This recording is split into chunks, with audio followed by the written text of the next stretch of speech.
সবাইকে রাধে রাধে জানাই।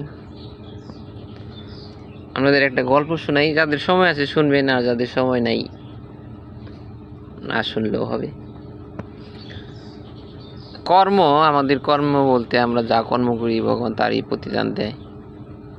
আর আমাদের সনাতন ধর্মে পুণ্যজন্মের কথা বলা আছে, যে পর্যন্ত আমাদের মনের বাসনা পূর্ণ না হবে ততদিন পর্যন্ত আমাদের জন্ম হতেই থাকবে।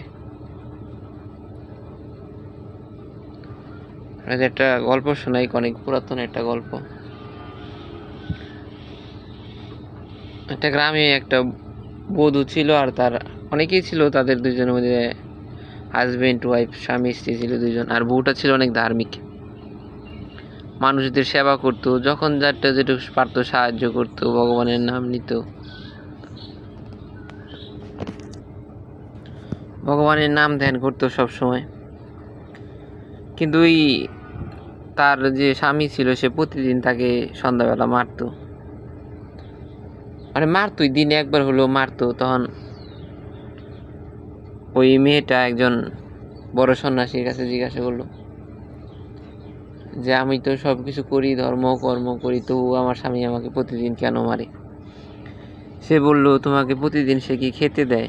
কয় হ্যাঁ দেয়। এমন হতে হতে হয়তো ভাবলো যে সন্ন্যাসী হয়তো কিছু একটা করছে আর মারবে না আমায়। কিন্তু দিন যেতে যেতে আবার কিছুদিন, মানে তাকে মারতোই, প্রতিদিনই মারতো, সন্ন্যাসী কিছু করে নাই। আবার কিছুদিন যাওয়ার পরে আবার সন্ন্যাসীর কাছে গেছে, আমি যে এত ধর্মকর্ম করি, মানুষকে সাহায্য করি, আমাকে তো তবু মারে আমার স্বামী। খাবার দেয় তো? বললো হ্যাঁ। এ বলে আবার ওই সন্ন্যাসী চলে গেল।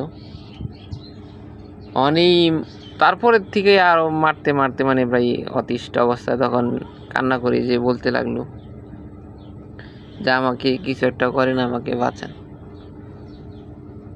তখন বলল পুণ্যজন্মের কথা, যে গত জন্মে তুমি তোমার স্বামীর সৎমা ছিলে, আর তুমি তাকে ঠিক মতো খেতে দিতে না, একদিন দুই দিন পর পর খাবার দিতে, আর অনেক মারতে, আর সেই পুণ্যজন্মের কর্মটা তোমার আজকে ফিরে আসছে।